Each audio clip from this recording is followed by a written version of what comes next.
अस्सलाम वालेकुम dear students, उम्मीद है आप लोग खैरियत से होंगे। डियर स्टूडेंट्स, जैसा कि आप लोग जानते हैं, कोविड की सिचुएशन की वजह से हमें फिर से ऑनलाइन लेक्चर स्टार्ट करने पड़ गए हैं। तो ये आप लोगों का एक सेकंड लेक्चर है, basic concepts and complex numbers. Subject है हमारे पास कॉम्प्लेक्स एनालिसिस। तो कॉम्प्लेक्स नंबर्स के बारे में मैं आपको पहले भी बता चुका हूँ कि क्या होते हैं। तो इसको सबसे पहले किस शख्स ने इंट्रोड्यूस करवाया और इसकी हमें क्या ज़रूरत पड़ी, तो उसके लिए मैं आप लोगों को अगर एक एग्जांपल की हेल्प से बताऊं कि कॉम्प्लेक्स नंबर्स की हमें क्यों ज़रूरत पड़ती है, तो हम लोग अगर इस क्वेश्चन को सॉल्व करें, x square plus 4 equal to 0। ठीक है। तो अब मैं अगर इसको सोल्व करना चाहूँ, सोल्व का मतलब यह है कि मैं यहाँ से एक्स फाइंड करना चाहता हूँ, तो एक्स स्क्वायर को मैं लिख सकता हूँ इक्वल टू -4। अब एक्स स्क्वायर अगर -4 के इक्वल है तो it means x equal to आ जाएगा -4 अंडर रूट। ठीक है, प्लस माइनस भी आ जाएगा इसके साथ। तो अब 4 का अंडर रूट 2 होता है। अब -1 का अंडर रूट हमारे पास किसके इक्वल आएगा? -1 अंडर रूट। अब हमें इसको इंट्रोड्यूस करवाया एक साइंटिस्ट ने, तो इस -1 के अंडर रूट को हम नाम दे देते हैं आयोटा का। तो इसका मतलब x इक्वल टू आ गया +-2 आयोटा। तो अब ऐसे नंबर्स जिनको हम a प्लस आयोटा b की फॉर्म में लिखते हैं, हमारे पास क्या कहलाते हैं? कॉम्प्लेक्स नंबर्स कहलाते हैं। ठीक है। तो आज हम कॉम्प्लेक्स नंबर्स की प्रॉपर डेफिनेशंस पढ़ेंगे और कुछ इसकी प्रॉपर्टीज़ को डिस्कस करेंगे। तो नेक्स्ट अब हम इसकी डेफिनेशन को एक प्रॉपर देख लेते हैं कि क्या होती है। नीड फॉर कॉम्प्लेक्स नंबर्स, हमें कॉम्प्लेक्स नंबर्स की क्यों ज़रूरत पड़ी ना। ठीक है। तो अब ये मैं आपको बता देता हूँ, जैसे अभी मैंने आपको एग्जांपल की हेल्प से बताया, तो इसको मैं थोड़ा सा रीड आउट कर देता हूँ। The extension to the concept of complex numbers from a real number was first introduced by the solution of algebraic equation. For example, the quadratic equation x square plus 4 equal to 0, x square plus x plus 1 equal to 0, x square minus 2x plus 3 equal to 0। अब इनका जो root है ना, आपके पास real root आपको नहीं मिलता। ठीक है। आपको एक कम्प्लेक्स रूट मिलता है, आपको एक इमेजिनरी नंबर मिलता है। दो तरह के नंबर होते हैं हमारे पास, एक रियल नंबर होता है और दूसरा इमेजिनरी नंबर होता है। रियल नंबर वो होता है जो नंबर एग्जिस्ट करता है, और इमेजिनरी नंबर वो होता है जो एग्जिस्ट नहीं करता। अब हम क्या करते हैं, जब मैं एक्स स्क्वायर प्लस 4 को सॉल्व करता हूँ, तो आपके पास एक क्वाड्रेटिक इक्वेशन है। ये बेसिकली ऐसी इक्वेशन जिसमें वेरिएबल की मैक्सिमम पावर 2 हो, तो क्वाड्रेटिक इक्वेशन कहलाती है। ठीक है। अब साइंटिस्ट ने सबसे पहले आयोटा को इंट्रोड्यूस करवाया, जो कि किसके इक्वल होता है? -1 under root is equal to iota. And अगर मैं इसका बोथ साइड पे स्क्वायर लूँ, तो आयोटा स्क्वायर किसके इक्वल आ जाएगा? -1 के स्क्वायर आ जाएगा। ठीक है। अब ये जर्मन मैथमेटिशियन था जिसने इस चीज़ को प्रूव किया कि जो अलजब्राइक इक्वेशंस है उसके दो तरह के कोफिशिएंट्स होते हैं। एक आपके पास रियल होता है और दूसरा इमेजिनरी होता है। जैसे कि उसने यहाँ पे लिखा हुआ है, complex roots in the form of a plus minus iota b। Complex number has two parts, namely real and imaginary. Real numbers can be further classified as like natural numbers, positive integers, negative integers, rational numbers, the number which can be written in the form of p over q, also irrational number which cannot be written in the form of p over q, under root 2, under root 3। ये आपके पास जो numbers दिए हैं ये क्या कहलाते हैं? Irrational numbers कहलाते हैं। नेक्स्ट अगर मूव करते हैं, नेक्स्ट अगर मैं बात करूं, मैं बात यहाँ पे करता हूँ ऑर्डर्ड पेयर की। ऑर्डर्ड पेयर क्या होता है?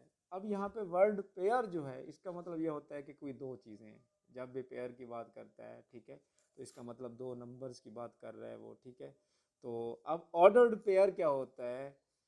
A pair a comma b such that a comma b is not equal to b comma a unless a और बी आपके पास अगर इक्वल हो, is called an ordered pair. It can be represented as a point. ये इसको ordered pair को एक point से रिप्रेजेंट किया करते हैं हम लोग। जैसा कि आपके सामने ये कार्टेशियन प्लेन है, this is x axis and this is y axis. And जो आपके पास एक्स एक्सिस और वाई एक्सिस जिस पॉइंट पर मीट करती हैं, या जिस पॉइंट को कट करती हैं वो पॉइंट आपका ओरिजिन कहलाता है। ठीक है, ओरिजिन से राइट तरफ x की हम पॉजिटिव वैल्यूज लेते हैं और ओरिजिन से लेफ्ट तरफ x की हम नेगेटिव वैल्यूज लेते हैं, और ओरिजिन से अपवर्ड हम y की पॉजिटिव वैल्यूज लेते हैं और ओरिजिन से डाउनवर्ड हम y की नेगेटिव वैल्यूज लेते हैं। तो अभी मैंने जैसा कि आपको कहा कि ऑर्डर्ड पेयर जो हमारे पास है उसको हम क्या करते हैं, एक पॉइंट से रिप्रेजेंट करते हैं। ठीक है, दिस इज अ पॉइंट 2,3। अच्छा, कार्टेशियन प्लेन में 4 क्वाड्रेंट होते हैं। दिस एक फर्स्ट क्वाड्रेंट है, ये फर्स्ट क्वाड्रेंट, ये सेकंड क्वाड्रेंट, ये थर्ड क्वाड्रेंट और ये फोर्थ क्वाड्रेंट। फर्स्ट क्वाड्रेंट में आपके पास x और y पॉजिटिव होते हैं। सेकंड क्वाड्रेंट की अगर मैं बात करूं तो मेरे पास x is negative and y is positive. Third quadrant में both x and y are negative.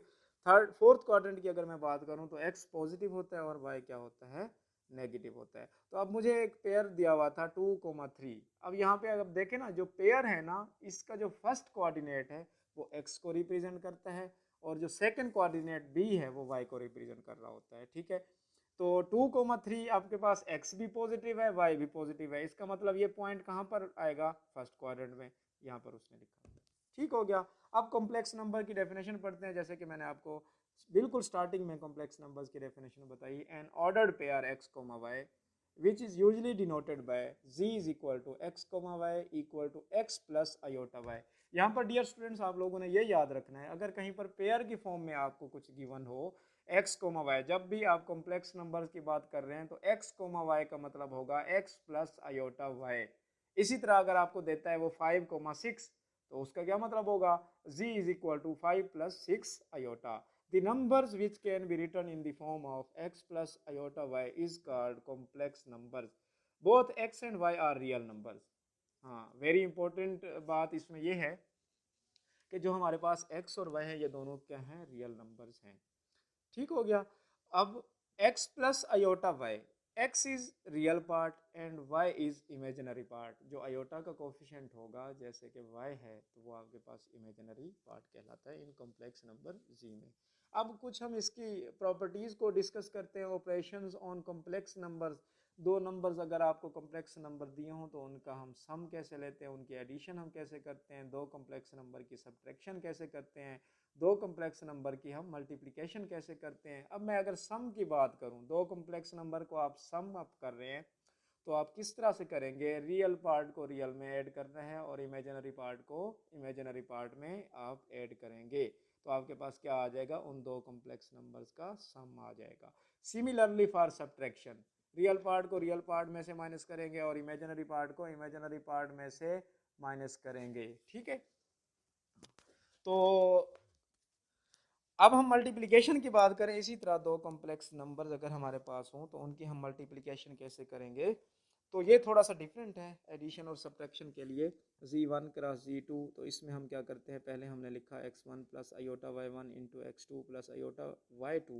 x1 को उसने क्या किया, पहले x2 प्लस आयोटा y2 के साथ मल्टीप्लाई किया, देन कॉमा आयोटा y1 को उसी से मल्टीप्लाई किया। तो इस तरह आपके पास ये मल्टीप्लिकेशन आ जाती है। नाउ अगर हम डिवीजन की बात करें, in complex number division is not possible. Complex number में डिवीजन पॉसिबल नहीं होती। तो इसके लिए एक और डेफिनेशन मैं आपको यहाँ पे बताता हूँ, conjugate of a complex number. अब आपसे एक क्वेश्चन पूछा जाता है कि हम किसी भी कॉम्प्लेक्स नंबर का कॉन्जुगेट क्यों लेते हैं।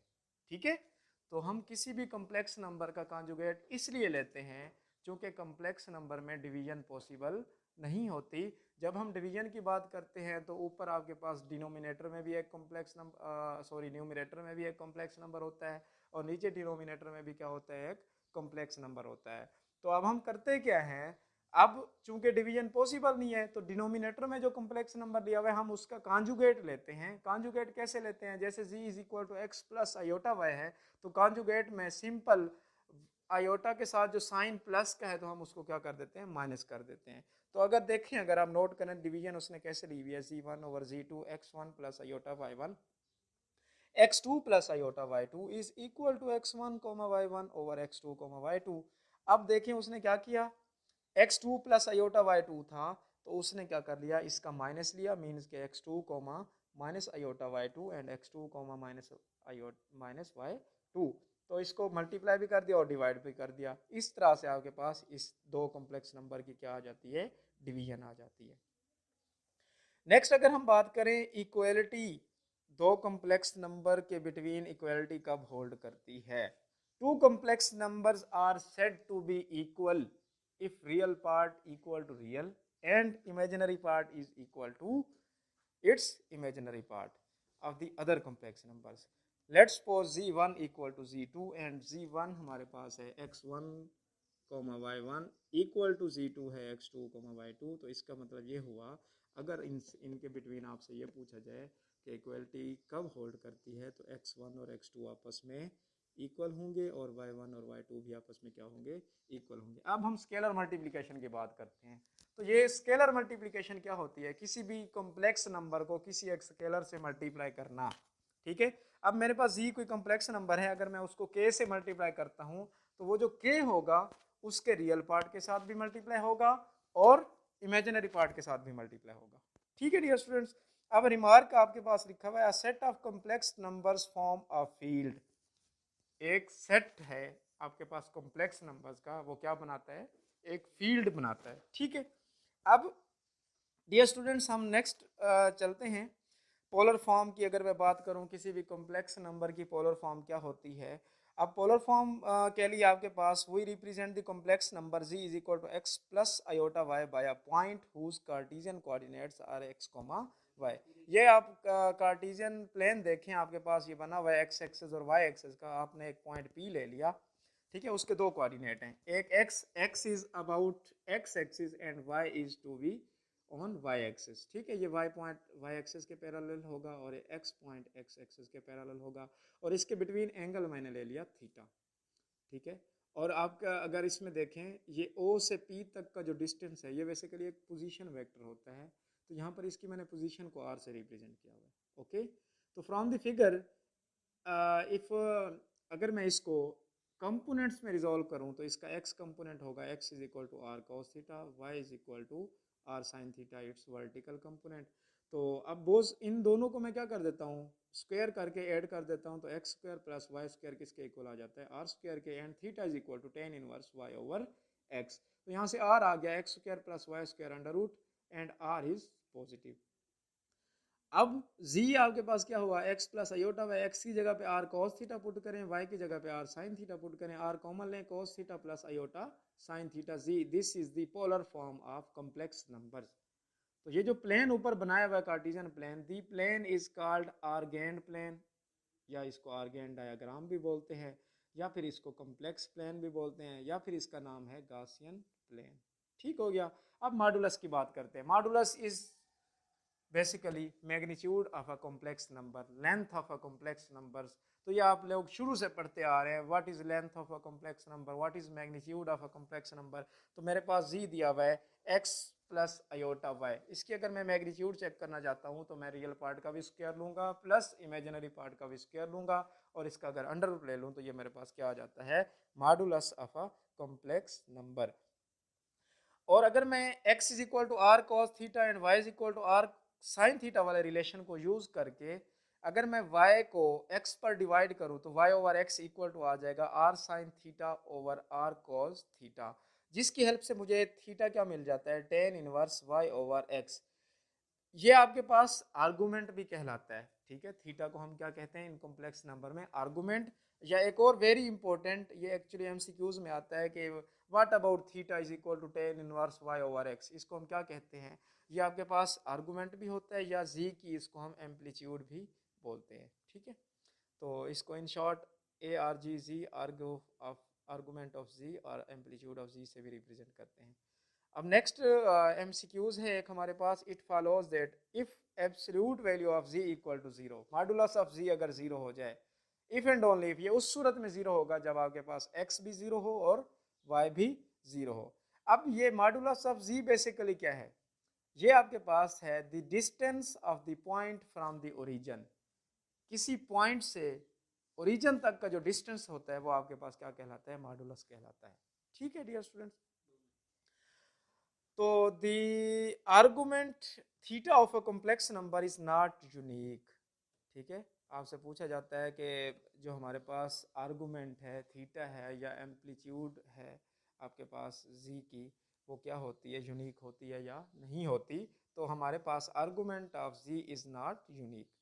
Since if theta be a value of the argument so also 2n pi plus theta where when n is equal to 0 plus minus 1 plus minus 2 up to so on. अब the value of the argument which satisfy the inequality theta lies between minus pi and pi is called the principal value of the argument. अगर आपसे पूछा जाता है कि principal value of the argument क्या है, तो उसके लिए आप क्या कहते हैं, जो थीटा है आपके पास अगर दो वैल्यूज के बिटवीन लाई करता है, पाई और माइनस पाई के बिटवीन लाई करता है, तो वो हमारे पास क्या कहलाता है, principal value of the argument. अब हम डियर स्टूडेंट्स एक एग्जांपल करते हैं, find the locus of z. Z का हमने लोकस फाइंड करना है। याद रखिए लोकस क्या होता है, आपके पास एक सर्कल होता है जो उसका सेंटर से एक पी पॉइंट तक का डिस्टेंस होता है, वो रेडियस कहलाता है। वो जो सेंटर है वो बेसिकली आपका क्या है, लोकस है। ठीक है, तो अब हम ये एग्जांपल कर लेते हैं। Argument of z minus one over z plus one हमें दिया हुआ है पाई ओवर 3। ठीक है, तो इसमें मैं किस चीज़ को लेकर चलता हूँ, z minus one over z plus one की हेल्प से मैं इसको प्रूफ करूंगा। तो z इज कॉम्प्लेक्स नंबर, तो उसकी वजह से मैं इसको रिप्लेस करूंगा x plus iota y minus one over x plus iota y plus one. तो इसमें हमें क्या करता हूँ, रियल पार्ट को अलग कर देता हूँ, इमेजिनरी पार्ट को अलग कर देता हूँ। जैसे कि मैंने आपको पिछले 2 पेजेस में बताया कि कॉम्प्लेक्स नंबर में डिवीजन पॉसिबल नहीं है। तो इसके लिए मैं क्या करूँगा, अब मैं यहाँ पर डिनोमिनेटर में दिया गया जो फंक्शन है मेरे पास, कॉम्प्लेक्स नंबर है, उसका कॉन्जुगेट लेके मल्टीप्लाई भी कर देता हूँ और उसको डिवाइड भी कर देता हूँ। तो z minus one over z plus one क्या आ गया हमारे पास, x square minus one plus y square plus two iota y over x plus one का स्क्वायर प्लस वाई का स्क्वायर। तो अब आर्गुमेंट जब जैसे ही आप आर्गुमेंट अप्लाई करेंगे, तो आर्गुमेंट का मतलब है थीटा। आर्गुमेंट का क्या मतलब है, थीटा। तो वो क्या होता है, argument of z minus one over z plus one आपके पास आ जाएगा tan inverse y over x. Y आपका इमेजिनरी पार्ट होता है और एक्स आपका रियल पार्ट होता है। तो यहाँ पर अगर ऊपर वाले में फंक्शन में इमेजिनरी पार्ट देखूं तो 2y है और रियल पार्ट देखूं तो x square plus y square minus one है। और ये आपके पास argument of z minus one over z plus one किसके इक्वल दिया हुआ है, पाई ओवर 3 के। तो यहाँ पे 10 पाई बाई 3 लूंगा तो अंडर रूट 3 के इक्वल होगा। तो x square plus y square minus one equal to 2 over under root 3 y आ जाएगा। इसको मैंने बोथ साइड पे मल्टीप्लाई कराने के बाद ये आया। तो अब after simplification x square plus y square minus two over 3 under root y minus one equal to zero which is the equation of circle. तो ये आपके पास एक सर्कल की इक्वेशन को रिप्रेजेंट करती है। दिस इज द पॉइंट और ये आपके पास रेडियस होता है और ये आपके पास कोई एक पॉइंट है। तो ये इसकी इक्वेशन बनी हुई है। ठीक है, सर्कल की इक्वेशन 2 टाइप्स की होती है। एक मैं यहाँ पे अगर लिखूँ x square plus y square is equal to r का स्क्वायर, ये आपके पास ऐसी सर्कल की इक्वेशन होती है जो किस में से पास कर रही होती है, ओरिजिन में से पास कर रही होती है। ठीक है, अब ऐसी इक्वेशन आप ले लें। एक और इक्वेशन अगर मैं लूँ एक्स, ये तो ओरिजिन में से पास कर रही है। ठीक है, तो हमारे पास ये जो इक्वेशन बनी हुई है ना, x square plus y square minus two over under root 3 y minus one equal to zero, ये आपके पास सर्कल की जर्नल इक्वेशन होती है। ठीक है, तो उम्मीद है आप लोगों को डियर स्टूडेंट्स ये लेक्चर समझ आ गया होगा। तो इस तरह ये है कि आप लोगों की ये रिवीजन हो रही है, तो इसको आप लोगों ने लेक्चर्स को पढ़ना है। और इसमें अगर कोई आपको प्रॉब्लम आ रही है तो आप लोग मुझसे डिस्कस करें। ग्रुप हमारे बने हुए हैं, ऑफिशियल ग्रुप में आप लोग मुझसे डिस्कशन कर सकते हैं। ठीक है, और इसके हवाले से जो कुछ भी आपको पूछना है पूछें, और इसके रेलिवेंट एक्सरसाइजेज के क्वेश्चंस आप लोग खुद करेंगे। ठीक है, आप लोग ट्राई करें। अगर कोई आपको प्रॉब्लम होती है वो आप लोग मुझसे डिस्कस करें। ठीक है, थैंक यू सो मच। अल्लाह हाफिज़।